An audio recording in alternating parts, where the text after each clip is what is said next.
Hello दोस्तों, कैसे हैं आप सब। उम्मीद करता हूं आप लोग अच्छे होंगे, स्वस्थ होंगे, खुश होंगे और अपने परिवारजनों के साथ घर में सुरक्षित भी होंगे। ये आजकल ये कोविड-19 डिजीज जो एक चल रहा था, आजकल एक नया शब्द सुनने को मिल रहा है। आप लोग भी श्योर सुने ही होंगे, म्यूकरमाइकोसिस। ये अचानक से म्यूकरमाइकोसिस इतना इम्पोर्टेंट क्यों हो गया? अचानक से म्यूकरमाइकोसिस इतना डेंजरस कैसे हो? आइए थोड़ा चर्चा करते हैं ये म्यूकरमाइकोसिस पे। म्यूकरमाइकोसिस है क्या और ये कोविड-19 से इतना ज़्यादा एसोसिएटेड क्यों हो गया? और अभी जैसे हम लोग कोविड-19 के सेकेंड फेज में हैं। जो पहला हमने 2020 में कोविड-19 देखा था और अभी 2021 में कोविड-19 देख रहे हैं। तो 2020 वाले कोविड-19 में क्या आपने म्यूकरमाइकोसिस के बारे में सुना था? नहीं? क्यों? और ये 2021 वाले कोविड-19 में ये अचानक से म्यूकरमाइकोसिस कैसे? ये सवाल परेशान करता है ना? आपको भी परेशान करता होगा, आई एम वेरी श्योर। तो ये जो इस बार जो कोविड-19 है, इसमें जो म्यूकरमाइकोसिस का इतना ज़्यादा, ये म्यूकरमाइकोसिस है क्या? कहाँ से आया? कैसे आया? क्या ये कहीं से आया है? नहीं, ये हमारे बीच में। म्यूकरमाइकोसिस बीमारी का नाम है जो एक फंगस म्यूकर के द्वारा होता है। फंगस का स्पोर होता है जो माइक्रोस्कोपिक होता है, जो हमारे आंखों से दिखाई नहीं देता है। वो उस स्पोर के इन्हेलेशन से या श्वास नली में श्वास के द्वारा आ जाने से ये इन्फेक्शन फैलता है। तो ज़्यादातर जो इन्फेक्शन होता है वो हमारे लंग्स का होता है, जिसे पल्मोनरी म्यूकरमाइकोसिस बोलते हैं। और कुछ इन्फेक्शन जो हमारे नाक के चारों तरफ जो साइनस हैं, आईज हैं, और इसके थ्रू ब्रेन में आ जाने के वजह से जो इन्फेक्शन होता है उसे हम लोग राइनो सेरिब्रल या राइनो और वाइटल सेरिब्रल म्यूकरमाइकोसिस कहते हैं। इसके अलावा कुछ केस में स्किन इन्फेक्शन भी होता है। स्किन का जो पार्ट कटा हुआ है या घाव है पहले से मौजूद है, वहाँ अगर ये म्यूकर के स्पोर के आ जाने से इन्फेक्शन होता है, जिसे स्किन म्यूकरमाइकोसिस भी कहते हैं। म्यूकरमाइकोसिस ज़्यादातर उन्हीं लोगों में पाया जाता था जिन लोगों की रोग प्रतिरोधक क्षमता या बॉडी इम्यूनिटी या शरीर के फाइट करने की कैपेसिटी कम हो जाती थी। जैसे पहले भी म्यूकरमाइकोसिस होता था, लेकिन बहुत कम मात्रा में म्यूकरमाइकोसिस होता था, बहुत कम लोगों को होता था। जिसमें जैसे पहले कॉमन था कैंसर के पेशेंट, ट्रांसप्लांट, ऑर्गन ट्रांसप्लांट, जैसे किडनी ट्रांसप्लांटेड पेशेंट, वो कैंसर के पेशेंट जिन्हें कीमोथेरेपी, जो काफ़ी हार्ड दवाई होता है, जिन लोगों को चलता था, उन लोगों में ये बीमारी ज़्यादातर पाया जाता था। लेकिन अभी कोविड-19 आ जाने के वजह से ऑल ऑफ सडन अचानक म्यूकरमाइकोसिस के केस में बहुत ज़्यादा बढ़ोतरी देखी गई है। उसका कारण क्या है? उसका कारण ये है, एक तो वायरल इन्फेक्शन, कोई भी वायरल इन्फेक्शन में हमारा बॉडी इम्यूनिटी बहुत कम हो जाती है। तो एक तो कोविड-19 के ही वजह से हमारा इम्यूनिटी कम हो जा रहा था। ऊपर से ये जो सेकेंड फेज ऑफ कोविड-19 है, इसमें इसके मैनेजमेंट में, ट्रीटमेंट में स्टेरॉइड का बहुत यूज़ किया गया है।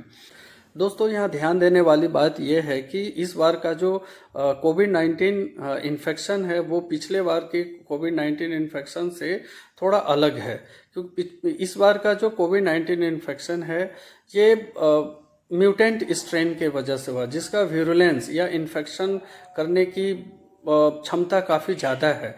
आपने देखा होगा भी कि इस बार पिछले बार की तुलना में इस बार पेशेंट का इन्फेक्शन होने का रेट ज़्यादा है, पेशेंट के हॉस्पिटल पहुंचने का रेट ज़्यादा है।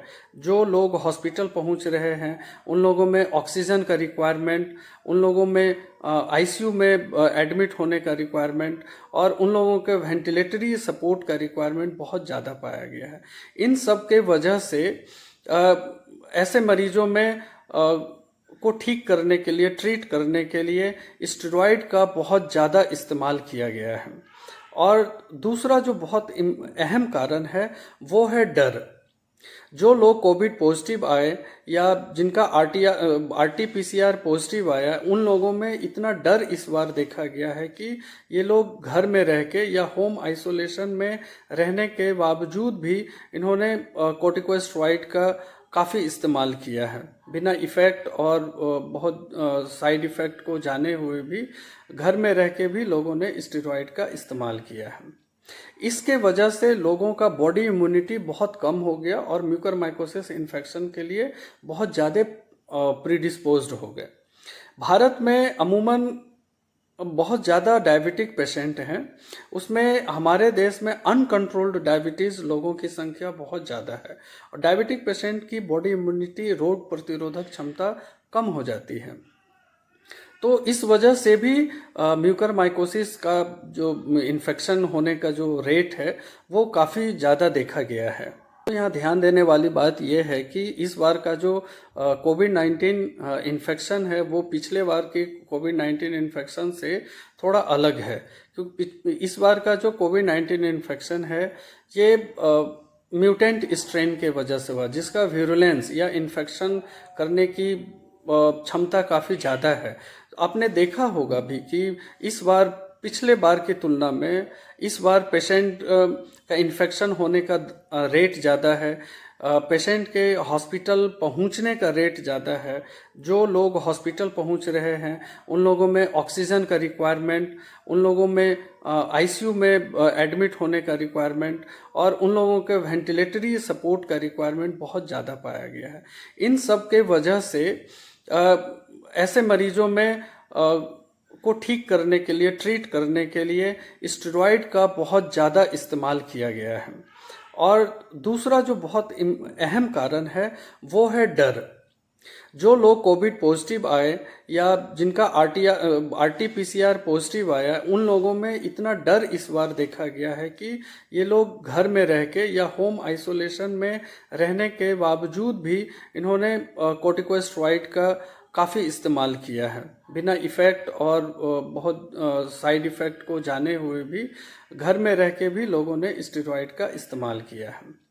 इसके वजह से लोगों का बॉडी इम्यूनिटी बहुत कम हो गया और म्यूकरमाइकोसिस इन्फेक्शन के लिए बहुत ज़्यादा प्रीडिस्पोज्ड हो गए। भारत में अमूमन बहुत ज़्यादा डायबिटिक पेशेंट हैं, उसमें हमारे देश में अनकंट्रोल्ड डायबिटीज़ लोगों की संख्या बहुत ज़्यादा है और डायबिटिक पेशेंट की बॉडी इम्यूनिटी, रोग प्रतिरोधक क्षमता कम हो जाती है। तो इस वजह से भी म्यूकरमाइकोसिस का जो इन्फेक्शन होने का जो रेट है वो काफ़ी ज़्यादा देखा गया है। तो ऑल ऑफ सडन ये म्यूकरमाइकोसिस के केस अचानक से इतना ज़्यादा क्यों आने लगे, इसके 3 प्रमुख कारण हैं। एक तो कोविड-19 इन्फेक्शन बाय म्यूटेंट स्ट्रेन, दूसरा एक्सेसिव यूज ऑफ कॉर्टिकोस्टेरॉइड और तीसरा नहले पे दहला अनकंट्रोल्ड डायबिटीज। ये 3 फैक्टर के मिल जाने के वजह से बहुत ज़्यादा म्यूकरमाइकोसिस इन्फेक्शन देखने को मिला है। अब दोस्तों चलते चलते इसके रोकथाम या प्रिवेंशन की भी चर्चा कर ले, कैसे हम इस भयानक बीमारी से बच सकते हैं। इसमें सबसे इम्पॉर्टेंट है कि कॉर्टिकोस्टेरॉइड का जितना कम इस्तेमाल करें और जब भी इस्तेमाल करें खुद से तो कभी भी ना करें, जब भी इस्तेमाल करें तो डॉक्टर के परामर्श से करें और इसका बहुत ज़्यादा डोज भी नहीं लेना चाहिए और बहुत ज़्यादा दिन तक भी स्टेरॉइड का इस्तेमाल नहीं करना चाहिए।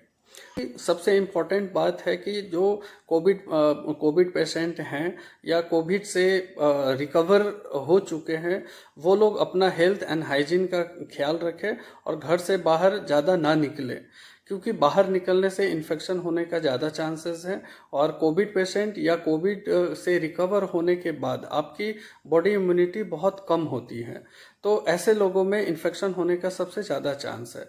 और तीसरा वो लोग जिनका जो डायबिटिक के मरीज हैं या जो जिनका शुगर लेवल कंट्रोल नहीं रहते हैं, उनके के लिए 2 चीज़ें। सबसे पहले तो वो अपना शुगर लेवल को कंट्रोल करें और डायबिटिक पेशेंट जो है वो बाहर जितना कम से कम निकले और ज़रूरत होने पर ही निकले और चौथे वो लोग हैं जिनको कि कुछ दूसरी बीमारियां हैं जिनके वजह से उनका बॉडी इम्यूनिटी कम होता है। जैसे मैंने बताया था कि कैंसर के पेशेंट, या वो पेशेंट जिनका कीमोथेरेपी चल रहा है, या वो पेशेंट जिनका ऑर्गन ट्रांसप्लांटेशन हुआ है, ऐसे लोग कम से कम घर अगर हम 1.5-2 महीने तक बाहर नहीं निकलते हैं दोस्तों, तो कुछ नुकसान नहीं होता है। इसलिए ज़रूरत पड़ने पर ही निकले, ज़रूरत ना पड़े तो बिल्कुल बाहर ना जाएं, घर में रहें, सुरक्षित रहें, सावधानी बरतें और अपने आसपास के वातावरण को साफ सुथरा रखें। तो ये कुछ बातें थी दोस्तों जो मैं काफ़ी दिन से सोच रहा था आप लोगों से शेयर करूं, आप लोगों के साथ बात करूं। तो आप लोग सब सुरक्षित रहें, स्वस्थ रहें, घर में रहें और अपने परिवार के साथ खुश रहें, यही हमारी कामना है। बाय दोस्तों, फिर मिलता हूँ।